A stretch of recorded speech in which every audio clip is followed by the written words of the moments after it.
Good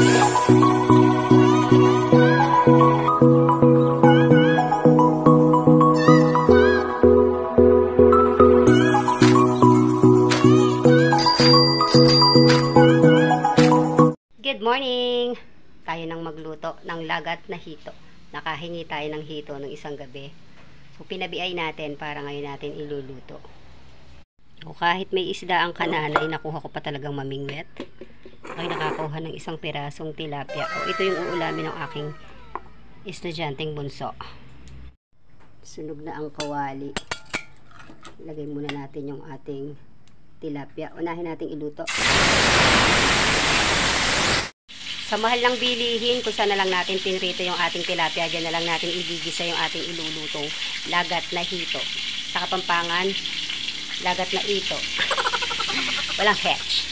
And for the ingredients, typical na luya, bawang sibuyas, at ang optional na siling panigang. Siyempre, toyo, paminta, pampalasang bitsin, paminta, o good luck pag di pa umanghang yan. Pag ako nag-aadobo, mas bet kong ginagamit ang calamansi juice. Tatlong klase yung niluluto natin pagka humuhuli tayo ng hito. Siyempre, yung classic inihaw. Pagsawa na tayo sa pag-iihaw, nagsisinigang tayo ng hito. O, eto na yung pangatlong pagluluto natin. Hito na naman. This time, yung lagat. Pero ito yung typical na adobo lang. Pero siya dahil isda, lalagyan ng luya. So, kung bakit siya tinawag na lagat, kasi hinihiwa siya ng maliliit. Especially pagka yung hito na mahuhuli natin ay yung native. O, dalawang klase kasi yung hito. May native, may African tayong tinatawag. Pag sinabing African, yun kasi yung malalambot. So, kahit anong luto mo sa kanya malambot. Pero ang native medyo makunat-kunat. Kaya hihiwain natin yan ng maliliit. Okay, pre-slice na yung ating hito. Ito yung malaki pang hiwa kung tutuusin. Pero dahil ito yung malalaking klase ng hito, pwede na yan. Yan. Pero mas maliit, mas maganda. Yun talaga yung pagluluto ng nilagat na hito. Maliliit na hiwa. Okay, luto na yung pritong tilapia ng aking estudyanteng baby boy. Ito yung uulamin niya. Hindi natin ipauulam sa kanya yung lulutuin nating lagat na hito. Kasi sa dami ng ilalagay natin na luya, may sili, may paminta, baka hindi niya kainin kahit paborito niya yan. Masaktan pa yung dila ng aking bebe.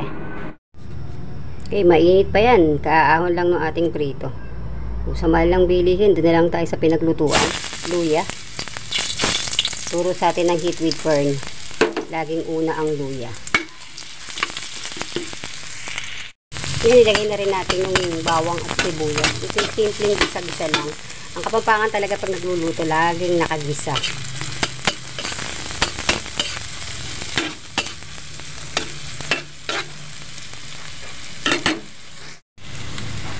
Toyo.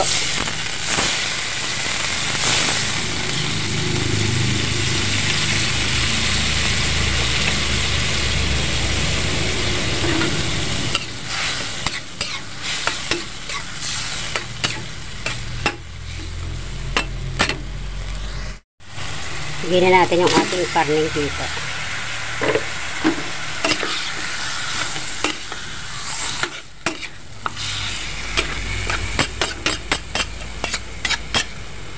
Pakakagating ko muna yung alat ng toyo doon sa ating karne. O bali, pasisip-sipin lang natin yung konting alat yung ating karne. Tapos, lagyan natin ng konting tubig. Okay, lagay na natin si tubig. Konti lang ako kung maglagay. Sa adobo talaga gusto ko yung medyo maalat. Takpan uli natin. Okay, ang saya, naubusan ng gas ang ating kananay. Lipat tayo sa kabilang bahay. Lipat tayo sa kapitbahay. Dito tayo makikiluto. Dito natin tatapusin yung ating cooking vlog. Yan. Matras tuloy yung kulo. Ilagay ko na yung paminta.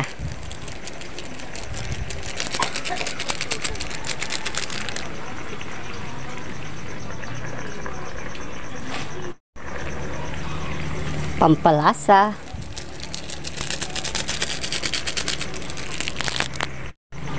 Haluin natin ng konti.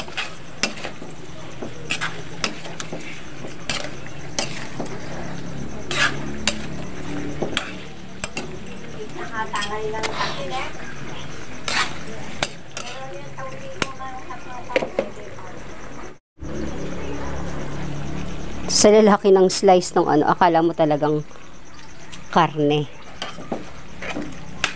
Ang bango. Sarap talaga ito yung tuyong-tuyo siya kaysa sa masabaw.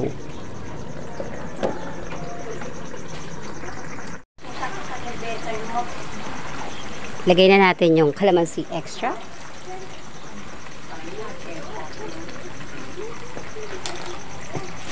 Preferred ko talaga ang paglalagay ng calamansi kaysa sa suka. Mas nasasarapan ako sa lasa ng adobo pag calamansi ang nilalagay.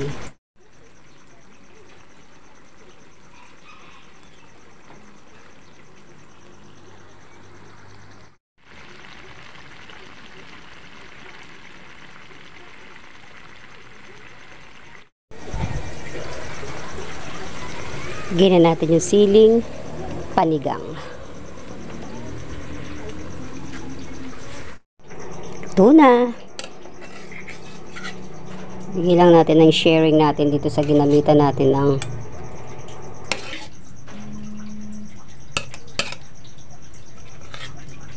kalan.